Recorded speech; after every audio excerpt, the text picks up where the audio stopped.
Jangan lupa like, komen, dan subscribe channel YouTube TVRI Bengkulu dan nyalakan lonceng notifikasinya.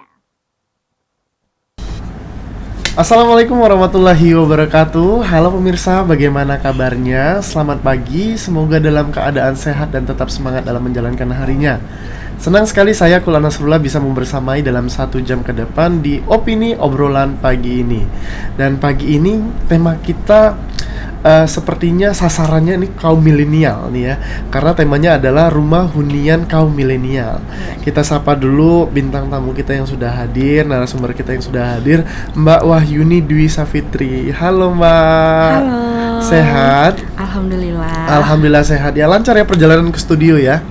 Alhamdulillah sih, karena memang bukan jam macet ya. Oh, bukan jam macet, benar-benar gitu ya. Iya. Nah, Mbak Ayu ya panggilan akrabnya ya, Benar. Mbak Ayu. Oke, aku manggilnya Mbak Ayu aja ya, Oke, gitu. nggak apa-apa. Mbak Ayu ini selaku marketing konsultan. Iya, benar. Oke, berarti nanti kita akan bahas-bahas nih tentang bagaimana rumah hunian kaum milenial nih ya. Iya. Kayak gitu. Tapi sebelum ke tema inti kita, aku pengen tahu dong, asalnya dari mana sih Mbak? Oke. Kalau aku sih sebenarnya asalnya dari Bengkulu. Asalnya dari Bengkulu. Tapi terus? Bengkulunya kabupaten. Kabupaten Bengkulu mana tuh? Selatan. Oh, jauh ya, agak jauh ya. Iya. Gitu. Aku dari mana? Kota Kenangan. Iya, iya. Kalau aslinya.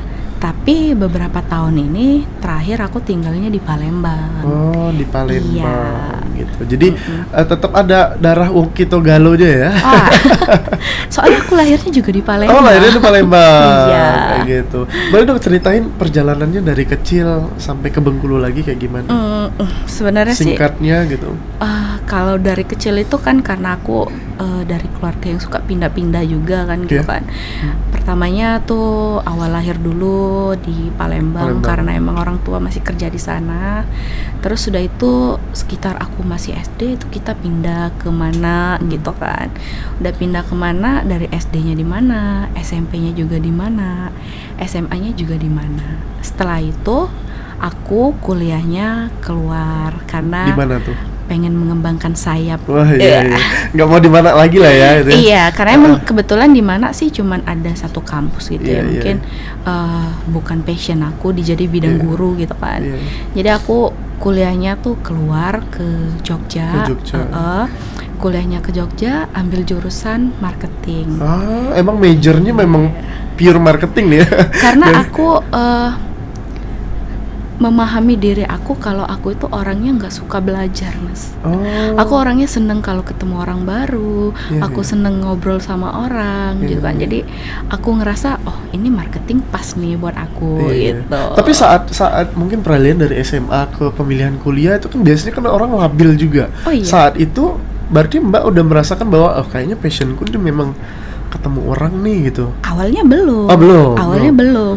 Awalnya tuh malah masih gengsi-gengsi gitu kan. Tadinya tuh kayak aku harus ke Jogja nih, aku mau daftar kedokteran UGM. Iya. Kan biasanya pilihan tuh kalau nggak Iya. eksaknya ke teknik dan kedokteran gitu, Iya, kesehatan bener. gitu. Tapi setelah berbincang-bincang kayaknya ngelihat juga nih kan anak-anak kedokteran, teman-teman kedokteran kayaknya wah pusing nih, aku nggak bisa nih kayaknya kayak gini. Kayak aku bukan jiwa aku udah jadi dokter gitu kan. Jadi kayak berpikir dulu gitu kan dari dari habis selesai ujian itu sampai ke masa kuliah itu kan masih spare waktunya kan masih lumayan panjang Iya, gitu panjang. kan.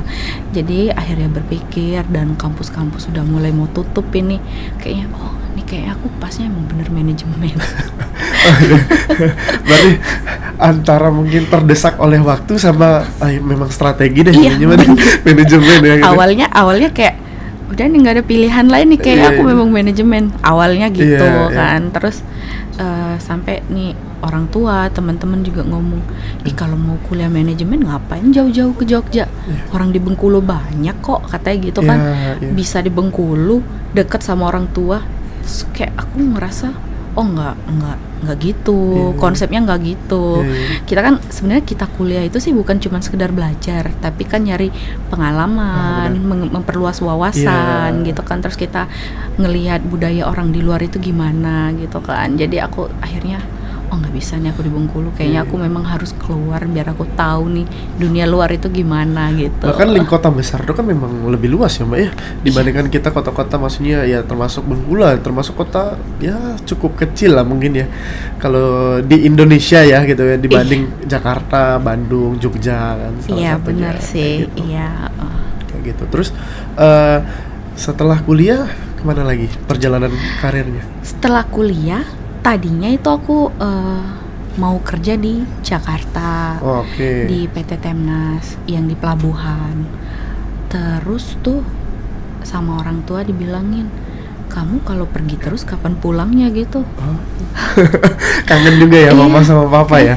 Kayak kamu kapan pulangnya gitu kan kalau kamu ini terus. Akhirnya oh ya udah deh pulang aja gitu kan, karena kayaknya aku selama aku dari kecil sampai aku kuliah kemarin tuh orang tua tuh kayak nggak pernah ngomong kamu Kayak pulang gitu, aja iya, gitu. iya, Kayak, iya. jadi ya udah akhirnya aku kan pulang gitu Ini kan. panggilan hati dari orang tua ya. Iya, katanya nggak apa-apa di mana aja gitu kan, penting deket sama orang tua gitu. Jadi akhirnya aku pulang deh kemana. Pulang kemana? Iya. Kayak gitu. Awal selesai kuliah itu aku kerja di Dinas Kominfo. Oh, Honorer. panjang juga ya Iya. perjalanan karirnya ya. Honorer di bidang media center. Soalnya nggak sinkron banget Iya, tuh, iya, dari iya. manajemen ke media center Iya, gitu kan. Awalnya aku ke media center, habis itu aku dipindah ke Pemda di bagian humas. Itu di humas asik tuh kan, Iya, karena iya. kan memang dia mungkin kan ada basically ketemu orang kan. betul, Iya ketemu kan? orang baru terus Iya, iya, gitu iya. kan. Ya tapi nggak lama sih di humas. Habis itu kayak aku pindah lagi ke bagian hukum karena udah mulai prepare mau nikah kan. Oh iya. Iya, udah mau prepare mau nikah kan nggak bisa lagi tuh bolak-balik pergi kemana-mana gitu kan. Terus akhirnya jadi konsultan marketing ini, marketing konsultan ini? Oh masih panjang Oh cerita. sepanjang. Tapi disingkat aja deh, Iya. biar kita gali-gali di Bener. temanya juga gitu. Jadi habis itu aku menikah dan pindah ke Palembang. Di sini nih mulai. Oh, kiprahnya. Iya, Jadi awal menikah itu aku udah bekerja nih di Palembang. Awalnya itu cuman jadi sales perumahan gitu kan. Iya. Terus nggak lama setelah itu kayak oh gini nih ternyata nih ada peluang nih gitu kan. Jadi dari sales naik ke head marketing gitu kan. Udah itu oh ternyata nih di kota besar nih butuh gitu kan marketing konsultan, lebih dari marketing di perumahan gitu kan, supaya konsumen itu lebih memahami gitu kalau mau beli rumah dari sisi netralnya. Iya. Kalau marketing kan pasti kan dia kan selalu ngebagus-bagusin produk yang dia Iya, jual iya, kan. Jadi setelah itu kayaknya oh ini bagus nih buat jadi peluang, dan akhirnya di sana baru memulai menjadi seorang marketing konsultan. Oh, berarti Iya. melihat peluangnya tuh dari awal banget, dari sales ya, dari Iya, sales. Berarti Mbak udah ngelihat bahwa oh ini kayaknya orang butuh nih iya bener. pencerahan ya gitu ya dari. Karena gini Kak, aku orangnya ternyata nggak tegaan. Oh, Aku kenapa? aku nggak bisa kalau bekerja itu penuh bumbu-bumbu dalam artian Iya. yang jadi sales nakal gitu Iya, kan. iya. Aku nggak bisa, karena aku selalu memprioritaskan hubungan after sales sama konsumen. Iya.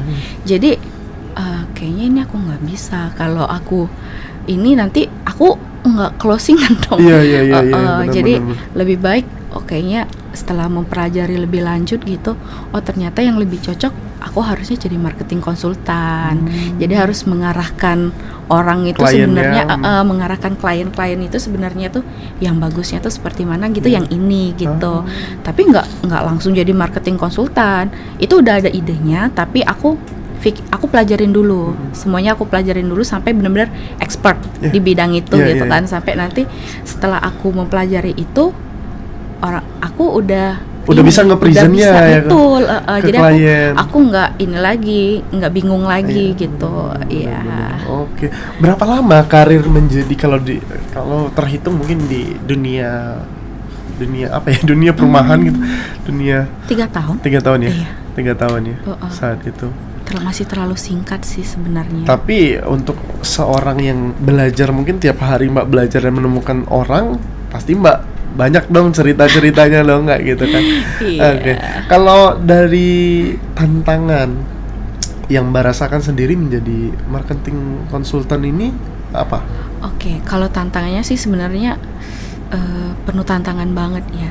Karena kan perangnya tuh ngelawan marketingnya langsung kan. Iya. Oh berarti, sorry dipotong, marketing konsultan ini berarti di luar developernya ya? Di luar dong. Iya. Di luar. Tapi kalau misalkan dari developer mau ada kerjasama gitu kan, Oh bisa? bisa aja. Tapi tetap kalau aku sih lebih prepare ke aku keluar sendiri. Keluar aja. ya, memang di pihak ketiga lah ya gitu Iya, intinya, kayak iya gitu. jadi pihak ketiga, Ketiga, benar. gitu. Karena kan kayak ada beberapa nih datang gitu kan, memang orang awam gitu kan terhadap akan rumah gitu kan. Jadi kadang-kadang tuh suka kasihan gitu kan, ditipu Iya. mungkin, atau tiba-tiba setelah dia udah nyerahin uangnya, Oke. marketingnya hilang, rumahnya nggak jadi gitu Tapi kan. ditahan dulu ceritanya dan tantangannya, nah biar pemirsa juga pada penasaran gitu ya, Iya. dari tantangan dan cerita-cerita dari marketing konsultannya. Dan untuk para pemirsa jangan kemana-mana, tetap di Opini Obrolan Pagi ini.